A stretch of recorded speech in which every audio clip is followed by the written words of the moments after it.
వీక్షకులందరికీ నమస్కారం. మార్చి నెలలో ద్వాదశ రాశుల వారికి ఏ విధమైనటువంటి ఫలితాలు కలగబోతున్నాయో ఈ వీడియో ద్వారా తెలుసుకునేటువంటి ప్రయత్నం చేద్దాం. క్రోధీనామ సంవత్సరంలో చిట్ట చివరి మాసం ఈ మార్చి నెల. ఈ పాల్గొన మాసంలో గ్రహ సంపత్తిని గనక మనం పరిశీలనం చేస్తే గురుడు వృషభ రాశి యందు సంచారం చేస్తూ ఉన్నారు. మిథునమందు కుజుని యొక్క సంచారము కొనసాగుతూ ఉన్నది. కన్యారాశి యందు కేతుగ్రహం సంచారాన్ని ఆయన కొనసాగిస్తూ ఉన్నారు. అలాగే ఈ నెల మార్చి 15వ తారీఖు వరకు కూడా కుంభరాశి యందు రవి శనేశ్వరుడితో కలిపి సంచారం చేస్తూ 15వ తారీఖు నాడు మీనరాశిలోకి రవి యొక్క ప్రవేశం అనేటువంటిది జరగబోతూ ఉన్నది. అలాగే ఈ మాసం చివరిలో 29వ తారీఖున శనేశ్వరుడు తన యొక్క స్వక్షేత్రమైనటువంటి కుంభరాశిని వదిలిపెట్టి మీనరాశిలోకి ఆయన యొక్క సంచారాన్ని ప్రారంభం చేస్తారు.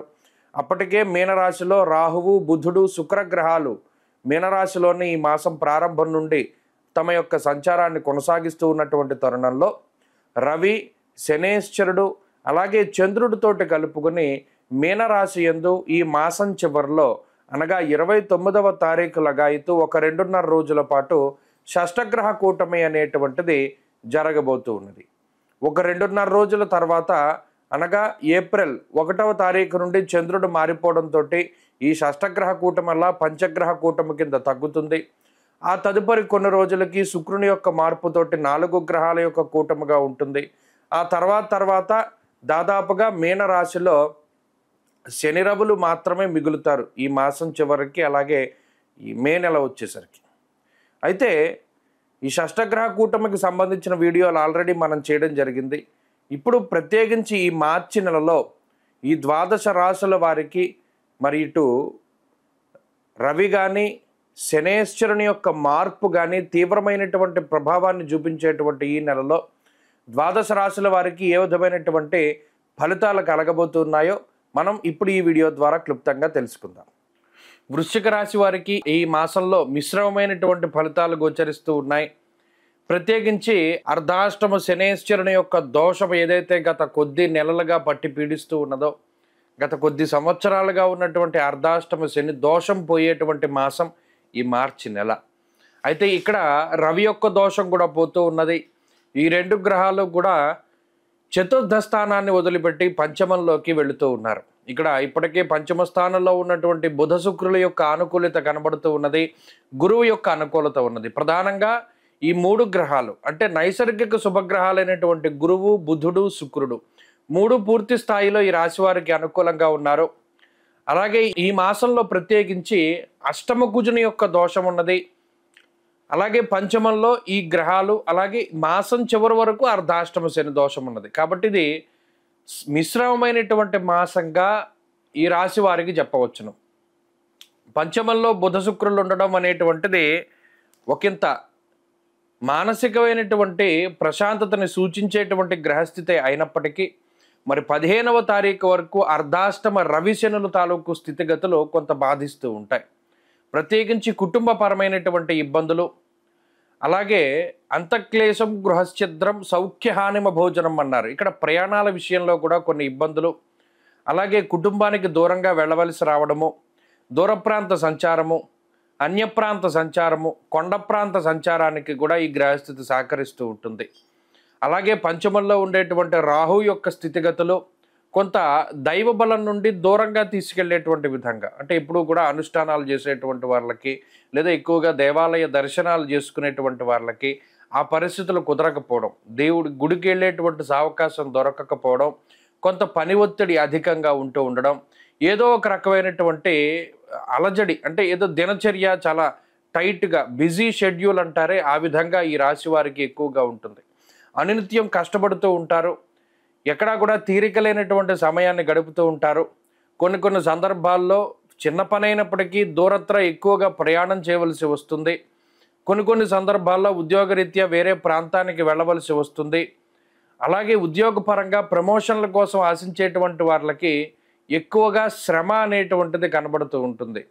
గతంలో పనిచేసిన దానికన్నా ఎక్కువ పని చేయవలసి రావడము, లేదా మిమ్మల్ని మీరు నిరూపించుకోవడానికే కొన్ని క్లిష్టమైనటువంటి పరిస్థితుల్లో చాలా ఎక్కువగా కష్టపడి పనిచేస్తూ ఉండడము, ఎక్కువ సమయాన్ని వృత్తి ఉద్యోగాలకి కేటాయిస్తూ ఉండడము, కుటుంబ సభ్యులకి చాలా తక్కువ సమయాన్ని వెచ్చిస్తూ ఉండడము, అలాగే ఇందాక చెప్పుకున్నట్టు విహారయాత్రలకి వినోదయాత్రలకి చాలా తక్కువగా వెళుతూ ఉండడము ఇత్యాది విషయాలలో ఈ రాశి వారికి ఈ మాసంలో ఫలితాలు ఎక్కువగా కనబడుతూ ఉన్నాయి.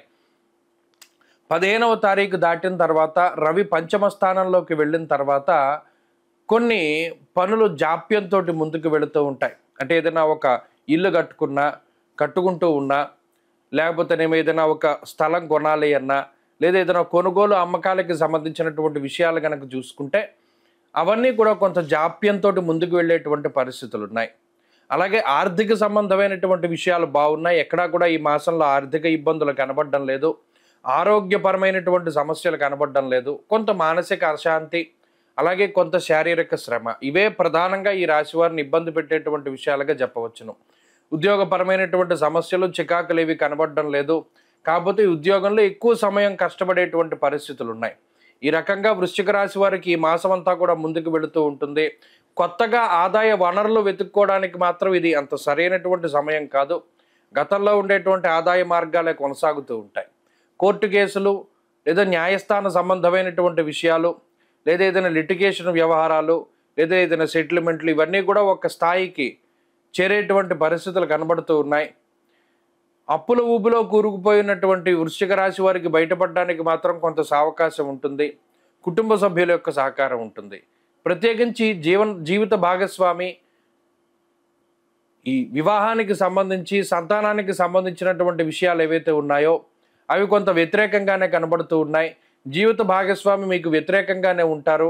వారు తీసుకునేటువంటి నిర్ణయాలు కానీ, లేదా వారు వెళ్ళేటువంటి విధి విధానం కానీ ఇవి కొంత మీకు వ్యతిరేకంగానే ఉంటుంది. ప్రస్తుతానికి మార్చి నెలలో ఈ యొక్క గ్రహగతుల నుండి బయటపడడానికి వృశ్చిక రాశి వారు ప్రధానంగా పరమేశ్వరుడి యొక్క ఆరాధన, ఎంతసేపు శివార్చన, అభిషేకము, లేదా శివాలయ దర్శనము, శనివారాల్లో శివాలయంలో నంది దగ్గర దీపారాధన చేస్తూ ఉండడం, ధూపసేవ చేస్తూ ఉండడం లాంటి అంశాలు ప్రధానంగా చేస్తూ ఉంటే ఈ నెలలో ఇటువంటి ఇబ్బందుల నుండి బయటపడడానికి అవకాశం ఉంటుంది. శివపంచాక్షరి మంత్రాన్ని ప్రతినిత్యం జపం చేస్తూ ఉంటే కూడా మంచి ఫలితాలు సంప్రాప్తమవుతాయి.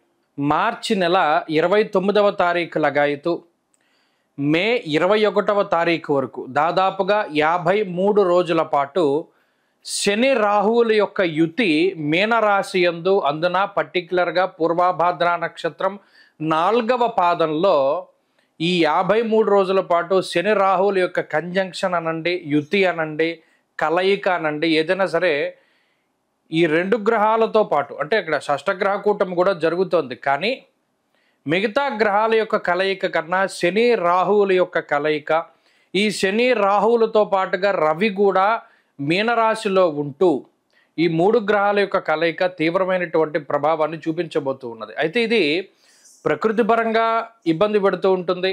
ఈ షష్టగ్రహ కూటమి వల్ల ప్రకృతి పరంగా వచ్చేటువంటి విపత్తుల గురించి మనం ఆల్రెడీ ఒక వీడియో చేశాం, అది డిస్క్రిప్షన్లో ఉంది. అయితే ఇప్పుడు చేస్తున్నటువంటి ఈ వీడియో ప్రత్యేకించి ద్వాదశ రాశుల వారికి శని రాహువుల యొక్క యుతి వల్ల వచ్చేటువంటి విపరీతమైనటువంటి ఫలితాలు ఏమిటి, ఇందులో కొంతమంది విపరీతంగా లాభపడేటువంటి సందర్భాలు ఉన్నాయి. ప్రత్యేకించి శని రాహువులు కలిసి యోగిస్తే ఓవర్ నైట్ స్టార్స్ అని చేస్తారు ఆ 2 గ్రహాలు కూడా. అంటే ఎలా ఉన్నవాడైనా, ఉదాహరణకి చూడండి, ఈ కుంభమేళాలో కొంతమంది అలాగే ఓవర్ నైట్లో స్టార్స్ అయ్యారు. అంతా పీక్లో శని రాహువులు యోగిస్తే స్టార్డమ్ వస్తుంది. అది ఏదైనా సరే, అంటే ఆర్థికంగా ఉపయోగపడుతుంది, లేకపోతే ఇంకోటి అది ప్రయోజనాన్ని పక్కన పెడితే అంత విపరీతంగా యోగిస్తారు. అలాగే శని రాహువులు ఇబ్బంది పెడితే అంతగానో ఇబ్బంది పెట్టేటువంటి పరిస్థితులు ఉన్నాయి.